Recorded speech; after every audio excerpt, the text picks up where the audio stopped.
Hello, my friends. Welcome to a brand new episode of the Christ and Coffee podcast, bringing the church together one coffee hour at a time. Today, we have Dr. Ani Shahinian joining the program to discuss her journey of faith. For those listening right now, if you could just like, subscribe, or comment on this program with whatever platform you're listening to it, that would do wonders for the promotion of this podcast. Thank you so much for listening. And Ani, it's so good to see you. How are you doing? I'm doing well. Thank you for having me. Of course. And congratulations. You just finished your doctorate. I did, yes. What was the topic on? I wrote my doctoral dissertation on Armenian Christian Martyrdom, both a historical, socioeconomic, and also theological sort of investigation into the question. Oh, wonderful. And was it just a relief to be over with all that? Oh, yes. I think I felt like I only deserved a doctorate if I have obtained the virtue of patience, because it literally requires that. Right. It takes a very long time. But so I finished last year and finally received my, as we call it in England, leave to supplicate. So that happened a few months ago, and I'm very excited. What does leave to supplicate mean? It's this Latin term and sort of comes from a Latin idea. So now Oxford has actually allowed me to leave and has given me the credentials to say you can actually sign off. So it's an official process. So although I've been done since October, it just takes a very sort of the minutiae in the process to say, now you are ready to leave. It's as if like I was in some sort of, some sort of a restrictive state of not being able to leave. But yeah, it's funny. It's a funny phenomenon in our modern world. Got it. Yeah, those institutions wanting to keep you hostage for more education. But it's great. Congratulations on that. But before we jump into your topic of research and stuff, was there just what was your spiritual upbringing like? Oh, thank you. Yeah. So was there a spiritual upbringing? Yeah. So no, thank you. I think that's an important question. I was born in Armenia, raised in the U.S. Yerevan? Yeah, I was born in Abovian, so just about 30 minutes outside of Yerevan. I was born in Soviet Armenia, so it's an atheist country at the time. My parents were familiar with the Orthodox Church, but not necessarily raising me in sort of the Christian teachings, in the first few years, that is. But my dad raised me to always say, thank God or praise God for when someone asked me about my well-being. So I think that stays with me, over time. And this is sort of the little that he knows in his sort of Armenian Christian knowledge. Yeah, it's amazing just to think about despite the 100 years of this atheistic Soviet Union, there was this longer history of just Christian Armenianism. That's right. That's right. Just this little comment. This is just a testament to that. That's right. And my father comes from the not Soviet context. He's born in Syria after the genocide. His family moved there or survived there. Okay. So dad has a little bit more than my mom's history, but the two together came to know Christ right around the fall of the Soviet Union. So just a few years before, and their number one priority was to raise children in the fear of God. So I would say to answer the question, I was raised in a Christian home.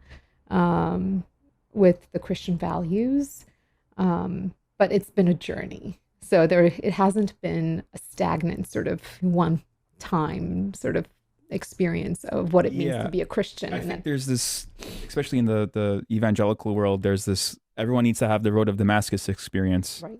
Where reality is only few people tend to have a testimony where it's like the light bulb comes on. Most people are like the Apostle Peter. They get it, they don't get it, they get it, they don't get it. Right. And it's this journey throughout. So you grew up, you were born in Armenia. When did you immigrate to America then? I was 5. Or 5. So this is post-Soviet Union collapses. Before, that's right. Okay. We moved to the U.S. and then once we arrived, we heard that it had collapsed. Got it. And then, so you grew up in this, what kind of church did you come to when you grew up in America? When we came to the U.S., my parents started attending a local Protestant Armenian church that we were invited by our neighbors. So we went there.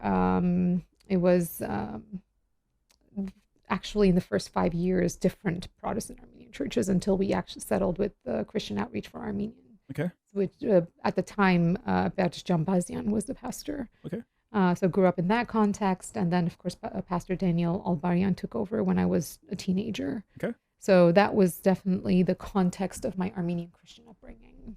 Okay. And then did you feel a call into ministry at the time? Did you feel a close relationship with Jesus during your childhood years? Or was it more like just the thing you did? No, so early on, so going back to the atheist Armenia, when my dad was teaching me the very few that he did know about the Christian values and sort of Christian language, I think it was important. I think that the first few years have left a huge impression on my spiritual upbringing, more so. And it's always going back to that in many ways. This idea that, in an atheist sort of society, for a child to be able to say, praise God, they would be shocked. Right. Because, wow, how in the world would you how would you have the audacity to say that? You don't even know anything, right? So for me, it was sort of a journey of coming from this apostolic context in my early upbringing to what my parents directed and gave me direction to the Protestant context, which shaped my mind through scripture. And I think my passions for faith were certainly embedded much earlier. So I would say roughly about my first experience being when I was 5, 6. Okay. And then that grows and sort of takes shape throughout the teenage years. But I think if you asked my teenage years, I would say, yeah, I have a heart for ministry and missions. And that was where my trajectory was. And how did you feel with that kind of passion and that was there? Kind of in the sense of like being a woman, being Armenian, that's right, in America. I always find that there's always these challenges with, kind of growing up with both cultures. That's right. Yeah. So for me, it was negotiating identities from day one. Okay. I'm a translator because, my parents are immigrated to the U.S. And you're like introducing them to America. Exactly. So, as if I know English. Right. I've been in school for 10 days exactly. and I'm already translating. Yeah, I feel like a lot of the immigrants can relate to that experience. And it's interesting that my career path becomes a work of translation because I then go back to the Armenian treasures to bring it to the American mind, or the English mind, I should put it. But then at that moment, I'm taking English to the Armenian context with my family. So it's very interesting to see the various points of activities like translation and the importance of translation. It's something I've thought about a lot recently, about sort of even going back to what translation means when we think of scripture. So yeah, I was negotiating identities between being Armenian, between American, between being a woman. What does it mean to be a woman in the Armenian culture, in the American culture? There's some certain expectations. And my grandmother would always walk in and say, "We're going to find you a husband very soon." And I'm like 12 years old, So the idea that, there is already a path paved once you are a certain sex, a male or a female. Right. Did you feel like there was that double standard with how Armenians treat men versus women? Right. And then for the men would be something like, we're going to help you become the breadwinner by giving you every resource, and you need to go to school and be educated and have a great job. And I'm thinking, well, and I questioned everything since I could remember the first few words I ever uttered. Even as a child, everything for me was about questions. Mm-hmm. And, children are like that. I spend some time with my nieces and my friends' kids, and that's the best place for me to be as a scholar, as an academic, as a person, because we ask questions. Right. The curiosity of the child it's sad when the questions stop. The older you get, the more bitter you get, you just get set in your ways. So that's been one of my sort of principles for life, to not stop asking questions. Great. So that's the thing. So early on, I'm asking questions. But why are you saying these things? What if I wanted to be, for example, a man? Are you going to sort of limit me to that? Are you going to say, no, you've already been predetermined this way, so this is all you could do? And because I've been thinking about this in so many ways, I think our modern discourse is very interesting to me around this. And I think it's very important to equip our minds in the things that are areas where we could potentially negotiate and sort of think about what it means to see contradictions perhaps in our own thinking or being. So in my decades of journey on this question, ever since I was 5, essentially, I've heard this question about, as a woman, I'm only to do A, B, or C. That's it. As opposed to I did X, Y, and Z. Got it. So there's these limitations placed on you that we're kind of like, well, why is this the case? Why is So this the case? that's why is this the case? Why can't I do this? Right. Why can I Why is not it do assumed it? I could only be this type of person? That's right. That's right. So my upbringing You're really talking more about like the role and the career Exactly. choices and that aspect of this question. Yeah. Okay. Yeah. So, and that's interesting. It's very important to know what we're speaking of in that regard, right? Because I think the discussion in our modern world has kind of changed a little bit. Some of the things I hear now, I'm like, oh, I would have never, I mean, that would have not been what was on my mind. Right. So it really speaks about culture and how things develop. So for me, it was about as a woman who I tend to be a little bit stronger in my personality and in my strength, physical strength. So that doesn't mean I'm a man. Right. That's maybe what my culture is trying to tell me. Even then, oh, you can't be like that. You can't be such a fanatic about sports. You're a girl. You're supposed to sit a proper way. So that's more of the Armenian culture lens. Armenian, but not. I mean, I would say Southern California, where because I feel like yeah, there's a other flip side of the American culture where you could be anything you want to be, true. and there's this conflict of That's right. can I still be a working woman but also still hold on to some values Sure. or I feel like there's often a tension there. There is, but I think sometimes the tension is also within each tradition too.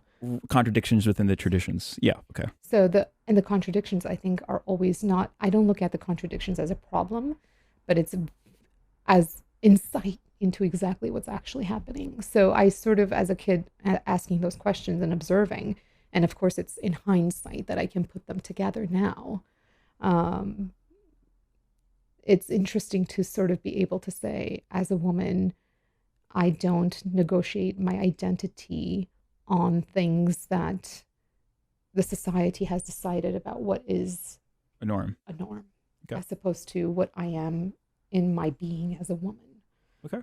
So I think that's been an important discovery over time, and having the right language to be able to say that. Because again, words are, multifaceted, multi-defined. Going back to you being a translator, you definitely understand that the value of limiting people's words, censoring people's words, but also what do you really mean? What's the music behind that word you just said in the cultural context? Mm-hmm.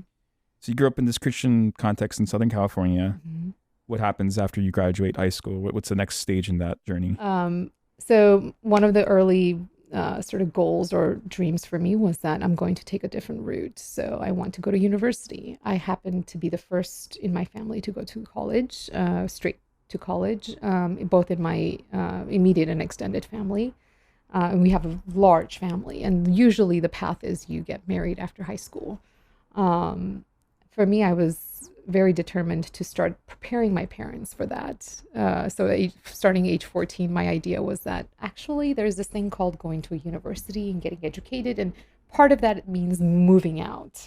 And this whole sort of culture was very, very foreign to my family, to my home. So the only way you're going to move out is when you get married. That's right. You're not. That's the only option. So but if you were a guy, you could go ahead. Yes, and also even then, the sort of the intricacies of what that means, when you leave, what that's like. So it's very different than, again, what we would be maybe perhaps in the American understanding, either for men or women. So I had a desire to go to a university, become a lawyer. That was my original sort of trajectory. I wanted to go to law school. So I worked very hard in high school, and I went to university. I studied philosophy because I did public policy and ethics, because my idea was to be a good lawyer, you have to be able to be logical. You have to have You have to be Also, able to philosophy argue. majors scored highest on LSATs and MCATs. Yes. Because So it forces you to think logically. It's a great degree, but great it's hard to practically put into use, though. But it is. but it gets you to think, which is what you hope school does. That's right. It gets you to think, and it's also the writing, so it gets you to not only think in sort of verbal, but it's in written. So it was an excellent training. And I went to Washington after that, and that was another interesting Washington, D.C. or Washington State? Washington, D.C. Okay. So the idea was, my parents' discussion was like, hold on, you said you were going to study, but now what's this Washington, D.C. business, and that was a different level of, negotiating with my culture and my family. So I went to DC for internships. And then after that, I stayed in DC and worked in the legal world for about 9 years or so. And throughout that whole journey, for me, the big questions that I was asking were really what it means to be a human being. But I think more precisely, the question then, that's what the question has been developed into, is there a bridge between the human heart and mind? Are we really, speaking of philosophical terminology like dualism, are we really that dualistic in our being? Could my heart and mind be so disconnected in the way that sometimes I do the things I do not want, or I say the things I do not want to say, or I don't do the very thing I do want to say and do? This is like Romans, right? Romans 7. And Paul is addressing that quite beautifully, which I, in my sort of reading the text without meaning kind of idea, missed the whole thing. And then I'm coming to that sort of throughout my journey in DC to sort of then I understand what it means. What are some of these important questions I want to really understand, not only in my mind, but also in my heart. Again, eventually looking back from the last decade of my journey to the DC years, I would say it's really this question of what it means to be human fully, and what it means to be a flourishing human. So you're working in the legal world, you still have these philosophical questions, you still have the questions, right. You're still not feeling satisfied. Right. And then what happens next after this career working? Okay. Yeah, I worked in very sort of dark cases. So I worked on human trafficking prosecutions, and I saw like defendants and perpetrators across sitting from me, human beings, in sort of how I would describe in the image and likeness of God, men who were damaged and who were causing harm. Right. And I just sat there not as only an investigator and a person on the legal team, but as another human, and thinking, what happened here? How could this happen?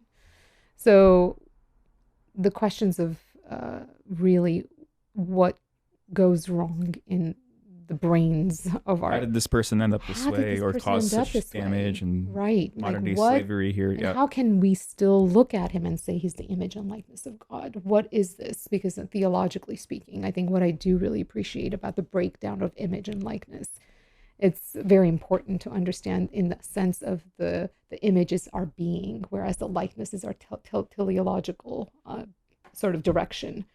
So where are we really directing our being? Meaning the end. Right. Where is this going? To what end? What is my sort of will? Okay, so you're just legal industry, but I'm still quite philosophical, right? Because naturally, that's where my foundation is. And those questions were also being picked up with various, programs I was doing in the evenings. I would do theological studies on the side. There's a program in Washington called the C.S. Lewis Institute, so I was part of that. And C.S. Lewis was very important to me all throughout my journey, because he not only is someone who is an interlocutor of the questions that I was asking, but he also was expanding my questions. He was a questioner himself. And he's usually known for his apologetic work, but he's not an apologist alone. He's a storyteller. He's a literature professor at Magdalen College in Oxford, And I hate when people kind of put him into, he's a apologetics or theologian. Yeah. No, he's an artist literature. Let me tell you a story that's going to make you just ask questions and see Right. things in a different way. Yeah, and I only learned that much later about him, of course. And sometimes when some information is presented in pieces, and then you start, and the questions explored, Like turning him into a systematic person by That's right. taking his things into a certain. Right, and then actually I never met him, of course, but then in that fullness, you feel like you actually met the person, as Right. opposed to just the pieces of that. And reading some of his work on English literature, like I think his major work of, I think, 2 volumes is like a 16th century English literature. Right, right. And some of his other works, the poetic works and things that are not strictly quote unquote apologetic. What his background is, he was this like the world's famous atheist of England, something like that, and he became a reluctant convert later in life. That's right, and a reluctant convert to Orthodoxy also, to Catholicism. I mean, he never really converted to Catholicism, but his conversations with Tolkien was very important for him in answering some of the questions, some of the apologetic questions that he answers that are so comprehensive of other worldviews. Right, right. Which he was so able to navigate because of his conversations with Tolkien. And he says this in his letters. J.R. Tolkien, the writer of Lord of the Rings. The Lord of the Rings. The guy who wrote Chronicles of Narnia. They established not only an interesting apologetics for Christian worldviews, but also they set the whole fantasy genre in motion. That's right. I think people don't realize their impact on pretty much everything that we watch on TV, on the fantasy genres, through their imagination, through their channeling some Christian philosophies to communicate them through these lenses of storytelling. And that's the word I would really always go back to, imagination. Right.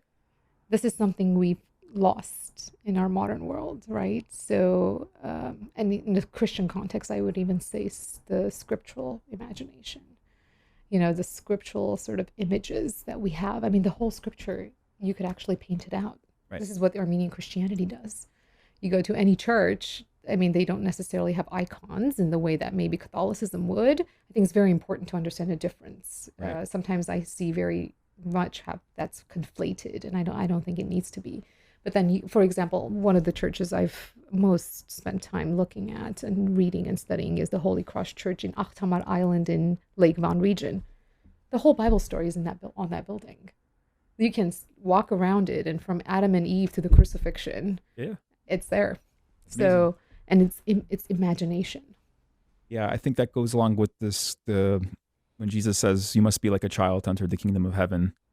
When I talk to my son, he asks these questions, and he has this imagination. You could tell stories, and there's something about that posture to be a son of God or a daughter of God, to keep that inner child, to understand the things of the kingdom, and to enter into it. So I think you're right. Imagination in this, everything is tech or just predetermined. Algorithms kind of determining what you're doing, whether you're aware of it or not. Without imagination, we lose the sight of who we are as a human being, going back to that question. So you're studying at the C.S. Lewis Institute, and then what leads you to go to Oxford for your doctorate work? Because that's kind of a big jump. You're in this field for almost 10 years, and then it's now like career change. So what was that transition? What led to that? So eventually I did go to Oxford, and I started my theology study program there. But within the first 3 months, without a doubt, it became very clear that's not why I was there. And I think it was an answer to many years of prayer and vision. So wait, let me just make sure I understood. Yes. You went to Oxford thinking you're going to do more apologetics. Yeah, I thought that was sort of that 1 year study that I was going to do. I mean, in my mind, I knew I wanted to write my doctoral dissertation on Armenian Christianity, but I can't say that those were the words I was using then. This is sort of reflecting. Right. So within the first 3 months, with the various people I was meeting in Oxford, I met the 2 scholars who eventually became my advisors later. Within the first 2 months of me being in Oxford, that's where the journey just started. They asked me a few questions, and we had very interesting conversations. I was very interested about Armenian Christianity. Like, what is this strange thing that I don't know anything about? So this is not too long ago. So this is about a decade ago. for the first time, I'm exploring Armenian Christianity on its own terms, not what I have been told as a child. Right. So you're going in with this like traditional Western apologetics outlook to That's right. defend the faith with these ideas, Mm-hmm. to now going into your own roots, into your own history, Right. and seeing the Christian faith through the lens of the collective testimony of the Armenian people.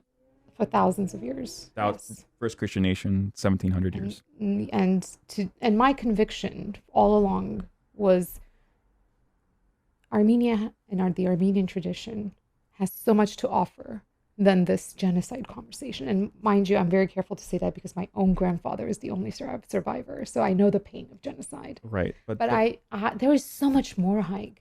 Of course. There is so much more. We have to take a pause and turn around for a moment and say, one of the things genocide achieves is if we don't talk about that last 1700 years. Right. It's the erasal of the culture, not just the killing of people, but literally uprooting from our indigenous lands and an attempt to erase the Christian presence in Eastern Turkey, which is Armenian, the place where you have the Cappadocian Church Fathers, the place where you could track and trace the first declarations of human rights through biblical interpretations. And right now, when people think Eastern Turkey, they're not thinking the hub of amazing Christianity. They're thinking, maybe fights between Kurds and Turks or a Muslim place. Right.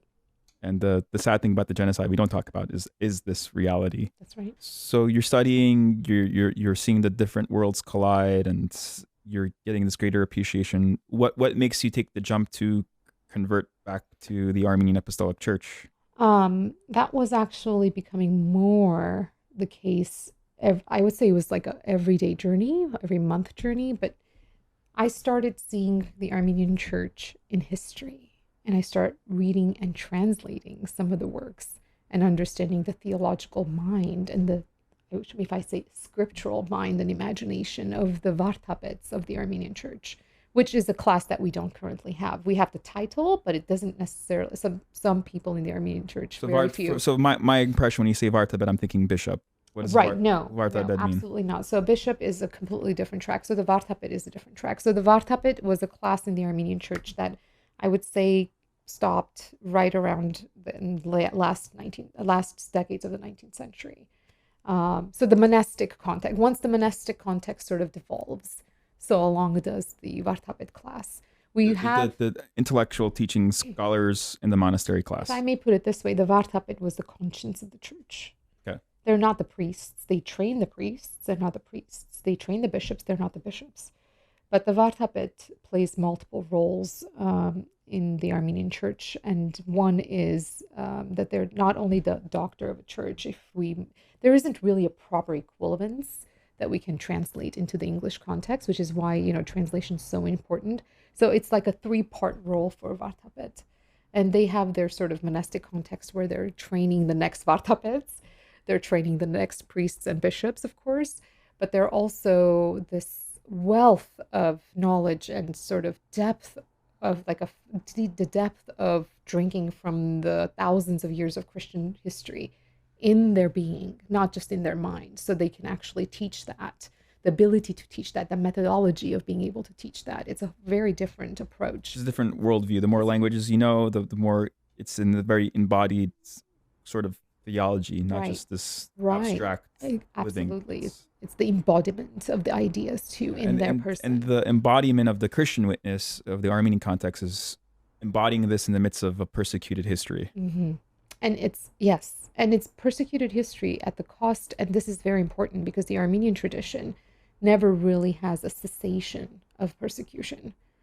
And when I say persecution, we have to be very careful about what we mean by that. This is a struggle and the hardship of being your persecution, in America is you're not talking about some rights being taken away of religious liberties in America here. We're talking about actually being murdered. This is, again, the history of martyrdom in the Armenian Church, right? So this is sort of what I'm most passionate and interested in. This is what your dissertation was ultimately That's about. right. Okay, so and it's interesting because writing a dissertation on something like that, then you become very invested in words. So that's why I said taking a step back about what we mean by persecution.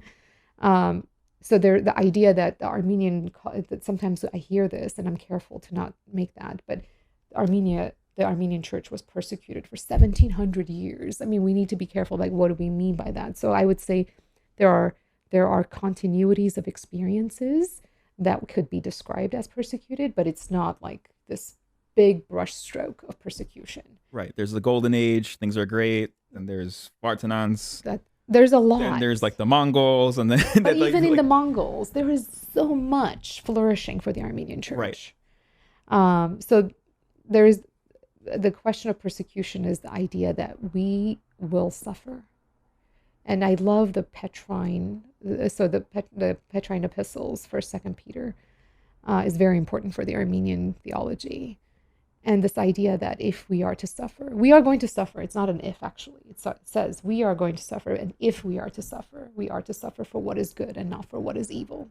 And I can say that's the Armenian church's sort of, and when I say Armenian churches, I want to be careful to say that's the tradition in which it's unfolding, that responding to evil with good, that's sort of the exchange that I'm observing as I'm reading the Vartabets, who are not only commentating on scripture, but they're commentating and reflecting and writing and translating and repurposing all of that past hundreds and 1,000-year history back again in the period I'm writing about.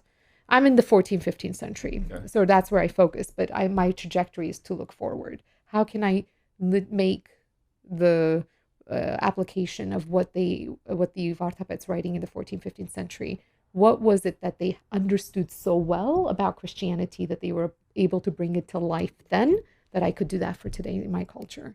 Because they were able to do that. The reason why their works are so powerful is because it did not stay dead in history. It was living in their time. Great. So what was some of the insights you got from your dissertation from that century? Yeah. And how could those truths apply for today in our context? Well, again, one being the fact that right now where we are with our challenges of our society today, the idea of standing up for the conviction that one has is really the essence of, and the being of the martyr. This is the person, right? Testify to the truth, testify no matter what the response is, no matter the consequences. So I think I did not really understand that when I first entered into martyrdom study, because I thought, oh, this is sort of history. I don't think that this is something that's happening now. But if we look back, 2001 brought, what happened in 2001? 9/11 brought the whole conversation of martyrdom back into the sort of the public discourse, in the marketplace of ideas.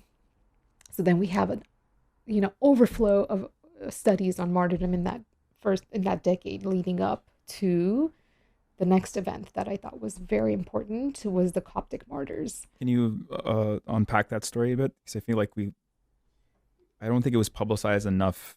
The Coptic martyrs. Yeah. So this is 2015, and quite interestingly, 2015 is also right before the martyrdoms of the Copts.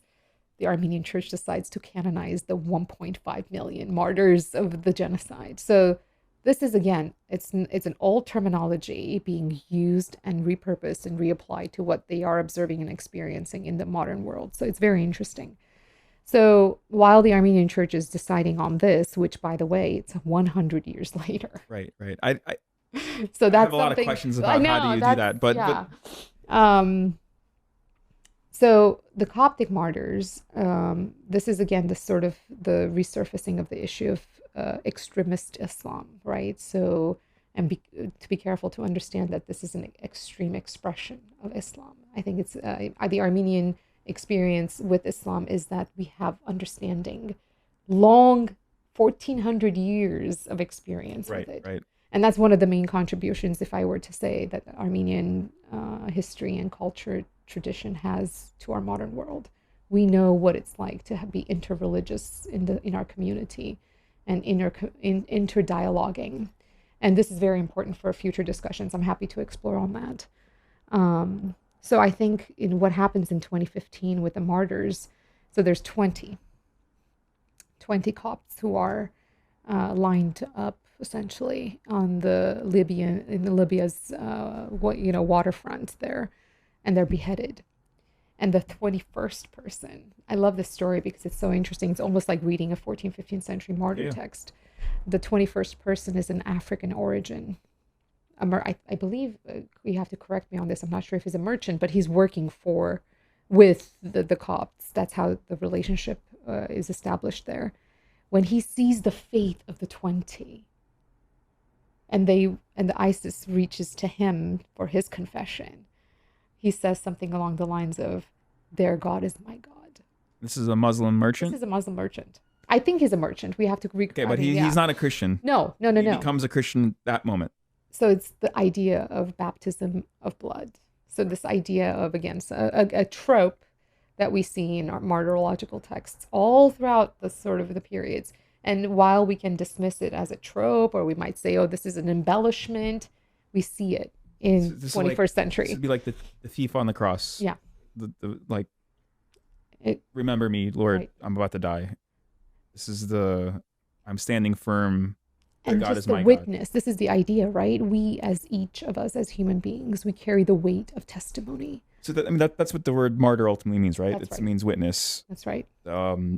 It's a testament. That's right. In many ways, we forget that the Bible is the Old Testament and the New Testament. And what is it testifying to? That's right.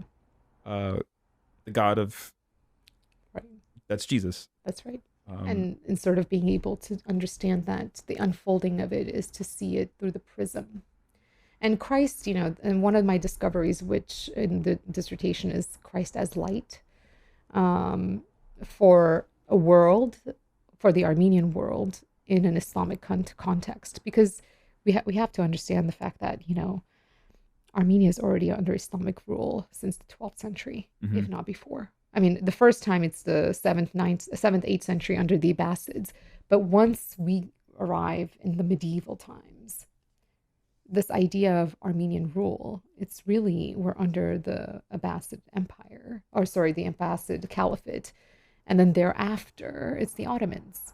And in this sort of interregnum before the Ottomans and after the Abbasids is the period that I'm researching to say, what is going on in this moment of sort of in between empires and caliphates, where, there is this empiristic will, but here we have yet the Armenians sort of developing and flourishing.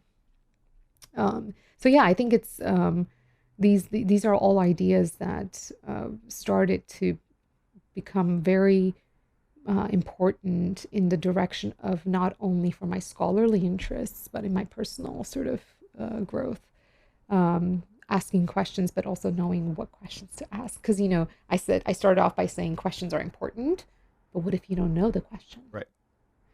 So it seems like you're experiencing the heart, like the feelings, the heart with these stories, the personal, while you're the journey of the dissertation is more the mind, and it seems like both are at play in these different expressions leading up to kind of the completion of the dissertation, but also this embrace back into what I would call the mother church, right? To be like, okay, this makes sense to me. Right. And going back to the journey from DC to Oxford, one of the main questions I was asking then was, is there a bridge between the human heart and mind? And to me, it seemed like all the answers I had received in my Western Christianity gave me if I may use this sort of phenomenon, the dissected version of what it means to be human. It's like, keeping things sort of compartmentalized and not allowing the flourishing or the fullness of that. It's like, I desire this and then I want this, but I think this. My first 2 years in Oxford for my doctorate research, I was translating the works of Grigor Tatevatsi. Grigor Tatevatsi is an Armenian church theologian, Vartapet, doctor of the church from, he's born in 1346, dies in 1409 in Tatev, the monastery, modern day Sunik. And he writes, all the commentaries are wonderful, of course, but then he writes a commentary in this one verse on Matthew, where he sort of links it with the question of martyrdom. And he says something along the lines of the human heart and mind.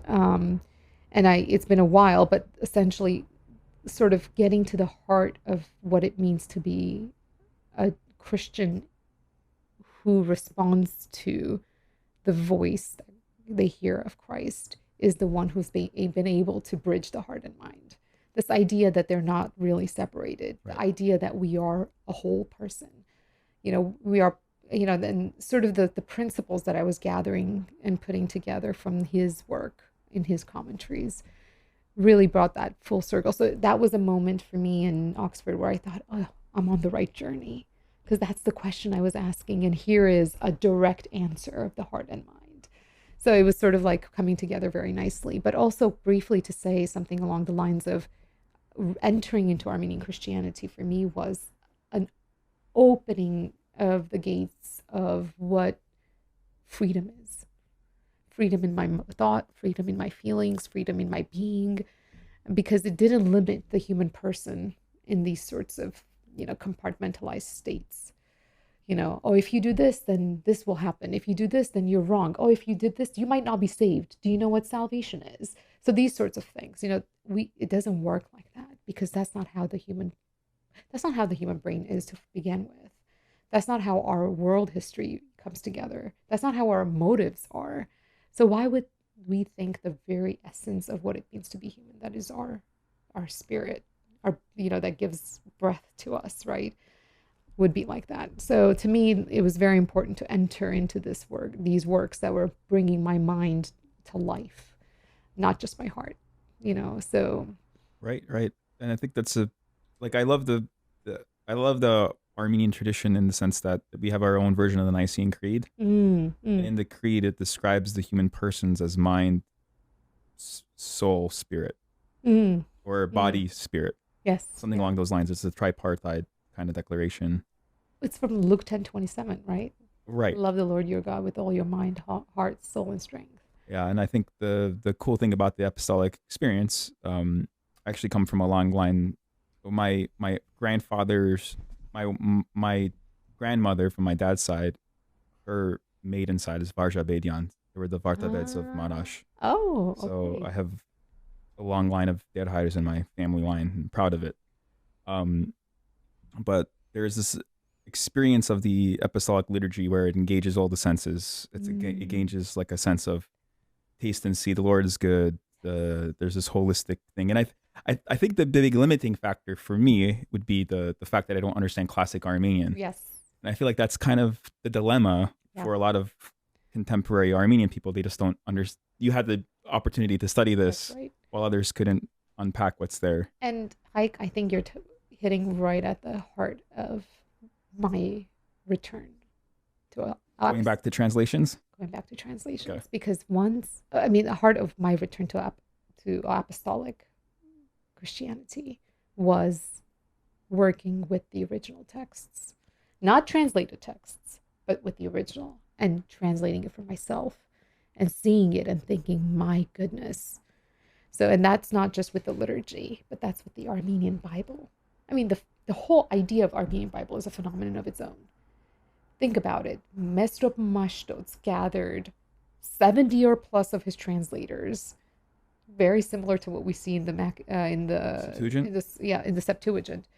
So, and he brings together the best and the brightest of his thinkers to say, in this translation work of the scripture to the Armenian into Armenian, it was so that the people would understand. Right, which is for me the most Protestant thing ever. But yeah, I mean, partly, right? Yeah. Partly in the sense that you're making it accessible.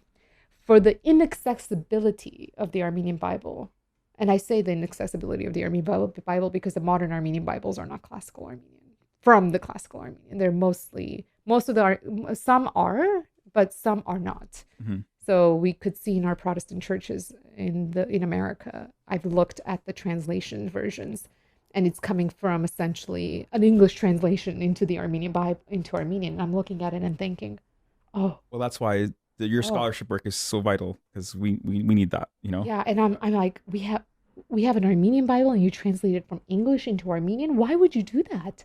So, okay.